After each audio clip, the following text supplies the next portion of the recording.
Ito po ay base sa tugtog sa YouTube ni Edwin Fernandez. So, ginaya ko lamang po ito, no? Pwede nyo pong baguhin kung sakali may ideya kayo sa pyesa. Pwede po kayong mag-add ng sarili nyo pong interpretation or arreglo. So, ang intro ay ganito po.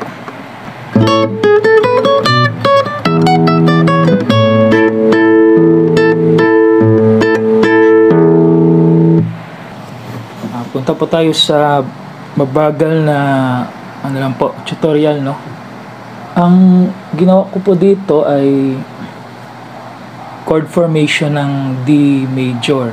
Pero instead na kung dito sa second fret ipi-play, dito ko ginawa sa 9th fret. Then itong bass A. So magiging A major na po siya. So bali 0 kung sa tabs, meron tayong 0, 9, 10, 9. So, ganyan po. Then, scale, 9, 10, 7, 9. Then, sabay itong 7 at 10. So, ganun po, no? After po nyan, ang ginawa ko, 9, 10, yun. 12, 14. So, 9, 10, 12. Pag abot ng 12, 10, okay? So, 9, 10, 12, 14, 12, 10, 9. Then, sa second string, sa 12th fret. Yan. Then, half bar pa ako dito sa 9th fret. So, 0 at 9. Then, itong second finger ko po ay nilagay ko dito sa 10th fret. No?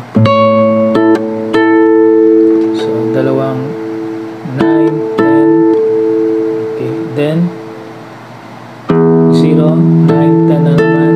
Then, 0 sa 5th string. Then 0. Kung buo ay ganito po. Bagalan po natin, no?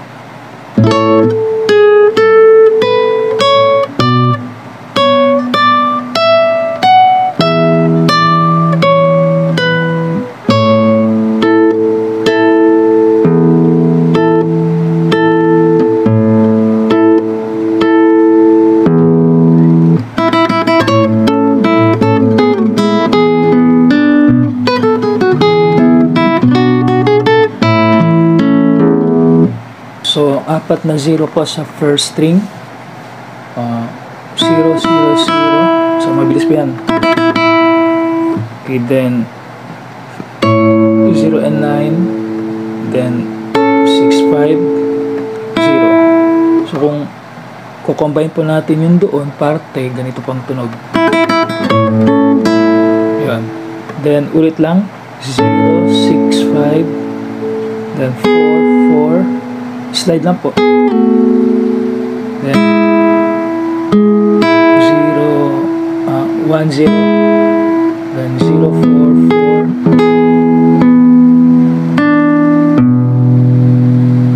Yan.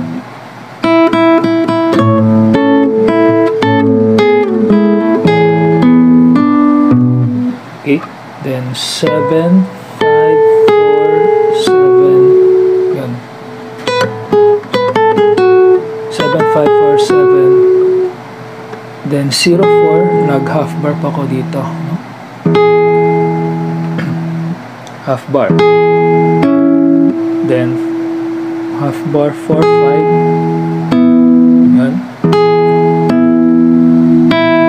Then B minor. Mabilis na arpeggio naman po dito, no? Then 2, 4, 5. A major naman po yan.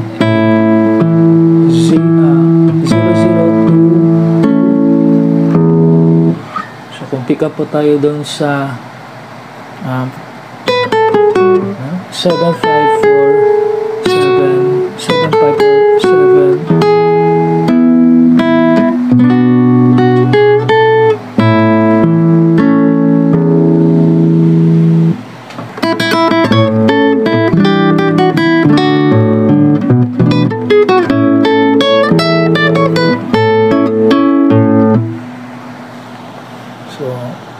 parte naman po ay parang similar lamang po yung sa previous passage, pero may pagkakaiba din po sa mga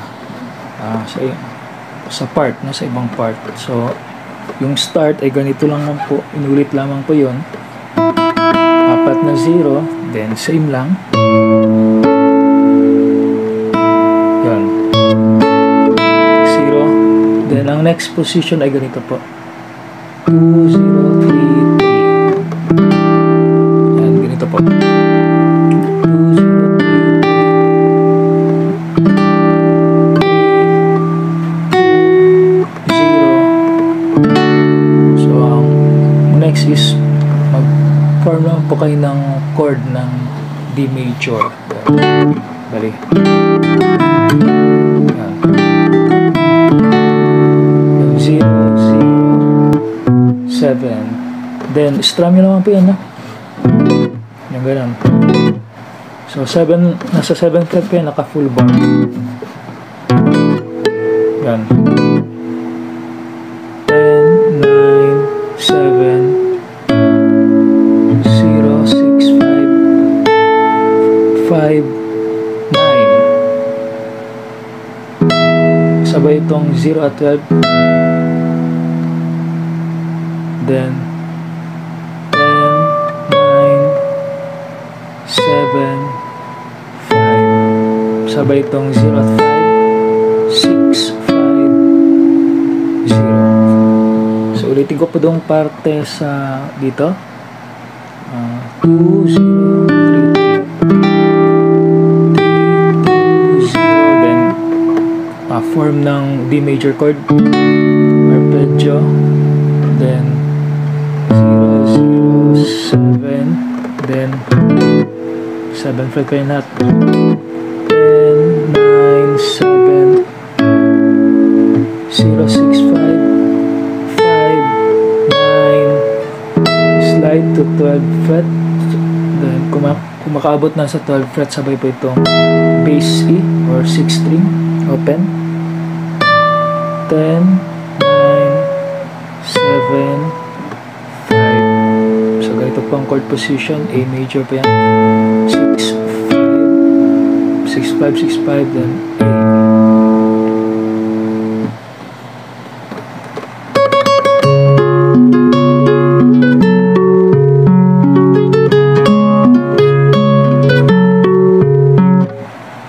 Sa parte naman dun, yung parang sa second part, matatawag natin second part, ay ganito po, 4 na tugtog or 4 na kalabit na string sa first string, 9 fret.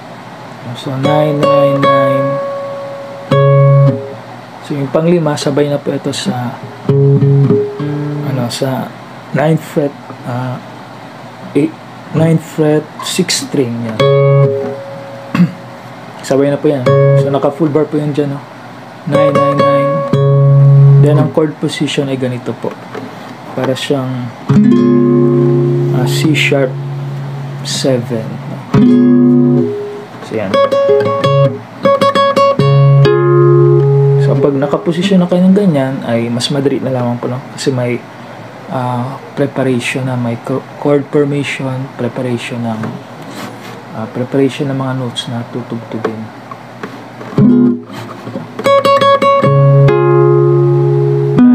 Diba? 10, 9. Sabay na naman 9, 9, 10, 9, 9. Then 12. Itong pinky. 12. Then itong second finger lalagay sa 10th fret. Yan. Then sabay itong 9 fret, no? Yan. So 12, 12, 9, 11, then 9, 9. Dito medyo may kabilisan, 11, 11, 9, 10. So, ganun yun. 11, 11, 9, 10. Then ulit na naman. Ayan. So 9, 9, 11, 9, 9, 10, 9, 9. Ayan. So ganito po yung chord position. 11, 9, then 9 na naman. 12, 11, then 9, 9. So kung tutugtugin po natin doon parte, ay ganito po, bagalan lamang po natin, no?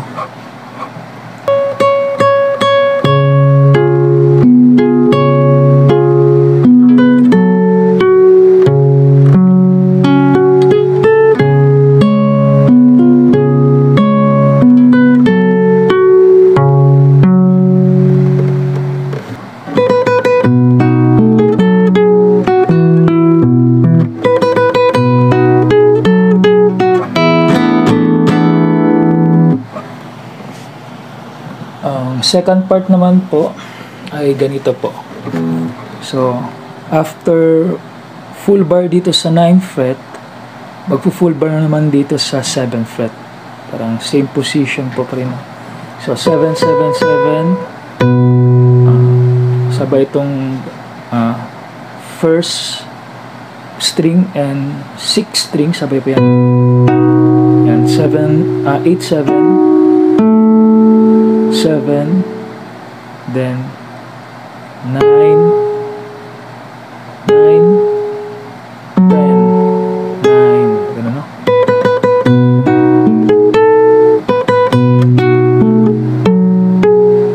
Yan. After ng 9, sabay itong 9 at 10, balik na naman sa 9, then naka full bar pa rin po ito. So medyo nakakapagod sa daliri kasi nakapirme ang full bar dito. Yan. Then 7, 7, 7, then ginawa ko sa 9th fret, third finger ang ginamit ko pa. Then 7, 7, then inulit lang. Yan. 7, 7, 7, 8, 7, 9, 7, then 0, 0, then ang position or chord position na ginawa ko dito, 7, sa 7th fret mga piano, ganito. Para siyang A position na pag pero dito siya nag-start sa 5th string, ganun position, no? I-strum nyo lang po lahat ng strings, no? So after ng 0, 0, first and 6th string, ay chord position ng ganyan, then strum mga 4 na beses, then stop or sustain nyo, no? Then, papasok na yung naulit lang na passage after nung mas maganda pag i-stop siya kasi may rest naman dun. Then, ulit na naman.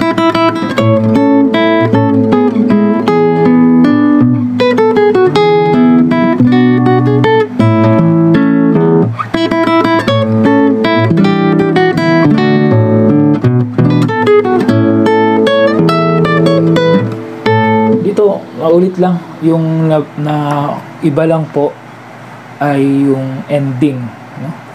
Ginawa ko na slash chords sa ending, A major over A bass. Pero kung gusto nyo yung plain na A lang, A major, okay lang man din. Pero sa akin ginawa kong ganito, instead na yung bass is A, yung tunog, mas gusto ko yung bass na E, no? Then nag-clash lang sila ng chords. So ganun lang po. Pick up tayo dito sa yan.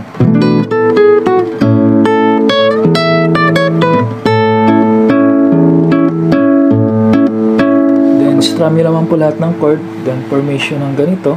Kung sakaling ito po yung susundin nyo, so ganun po yung last. At nabuo po natin yung tutorial, yung tinikling instrumental. Meron pa akong isang arreglo nito, yung tinikling naman na with lyrics, pero ang gusto ko pong ituro sa inyo yung instrumental kasi medyo madali siya. Pero yung tinikling na may lyrics na na-arrange ko, okay lang man din, kayang-kaya nyo po yun. So hanggang dito po muna ang tutorial. Sana nag-enjoy po kayo at sana may natutunan po kayo. So comment down below kung sakaling may arrangement kayo or may request kayo na gustong ipa-arrange. Subukan ko pong i-arrange at subukan ko pong aralin. So maraming salamat po sa panonood.